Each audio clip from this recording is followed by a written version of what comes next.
Guys, hi people, good afternoon, good morning, good night, and it depends on the time you see me. This is Juliet Okeke, and I'm your one and only fashion designer living in Lagos, Nigeria.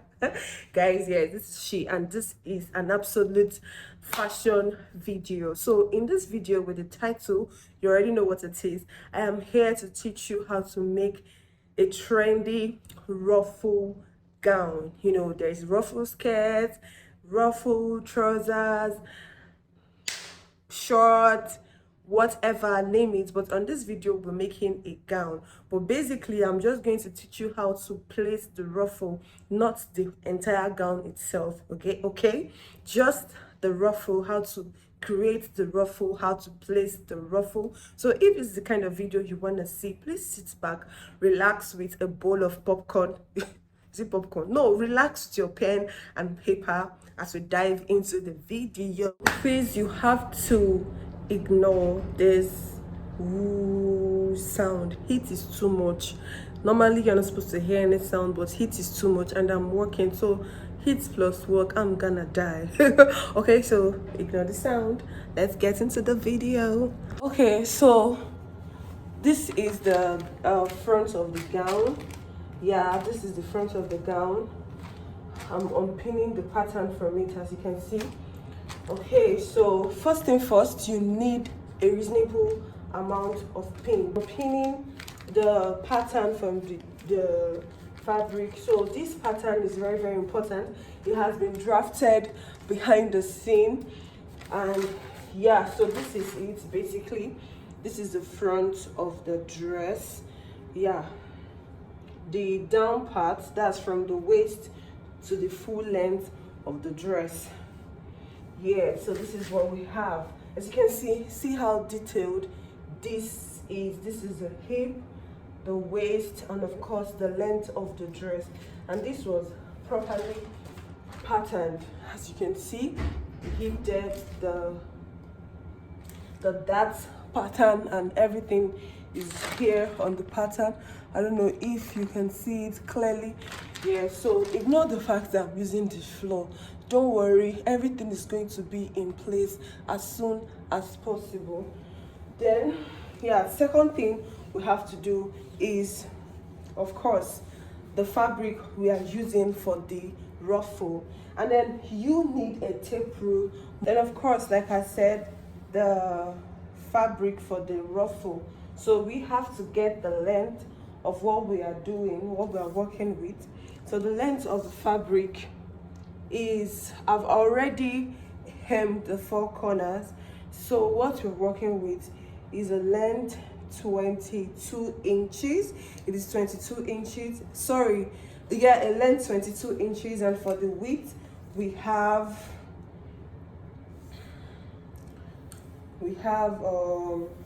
okay, so please don't fuck up. We have 56 inches. 56. Now you can work with absolutely what you have.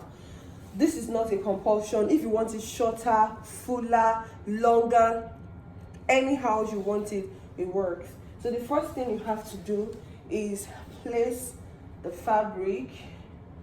Yeah, I say fabric, the clothes itself. So it depends on the side on which you want the ruffle to be. For me, I'll go with this way. It's, oh, this is the left, this is the right. Okay, so I'll go with the right hand side. So the first thing you have to do is know the length of each print, because you are going to be printing. So get a ruffle basically is a print, so you have to be consistent with the length of the print, you know. So it has to be equal and very, very equal. So you just have to try as much as possible to be consistent. Mind you, this is a gown, so you have to be mindful of this half inch. You connect it to the upper part of the dress, so you have to be mindful of this half inch. Even if it's a skirt, you will still be mindful of this because of the skirt band. So don't take it all the way up. Be mindful of your 1 inch. And then so I'm working with let's say this is looking like 1.5 inch, let's be sure, but that is what it is. You know, when you've worked with tape for a long time, you can even measure with your eyes. Yeah, so exactly, this is 1.5 inches, and that is what I'm going to be working with consistently. So pin, pin, pin, always pin, always pin. Okay, so for me, if I had more fabric, I would have just maybe gotten all the way to this place. You know, I like the drama, but you know, so this is all I have left after working with the sleeve. You know, so this is what we have now. Just take a good look at the consistency. It is equal. Always try as much as possible for what you're doing to be equal. Then I am going to stitch this on the machine behind the scene. I'm going to stitch this on the machine, and then I'll come back and we'll continue. Okay, so I've stitched it, and then I have to iron it for it to sleep very well. As a designer, do not underestimate the power of ironing. I hate to iron. Okay, I hate to iron, that's me. I just hate to iron, but I have to, I must iron. So one trick to ironing, especially when you are sewing, is water. Sprinkle water on the surface where you want to iron. You will just love the after effect. It's going to sleep afterwards, and you will love what you're doing. You will love the fabric more. You will love your job more. Even if there is a mistake you can't correct, iron sometimes can correct that mistake for you. So after ironing, you get this, whatever, I don't know what to call it, something of this nature. You know, tack it around, make it neat.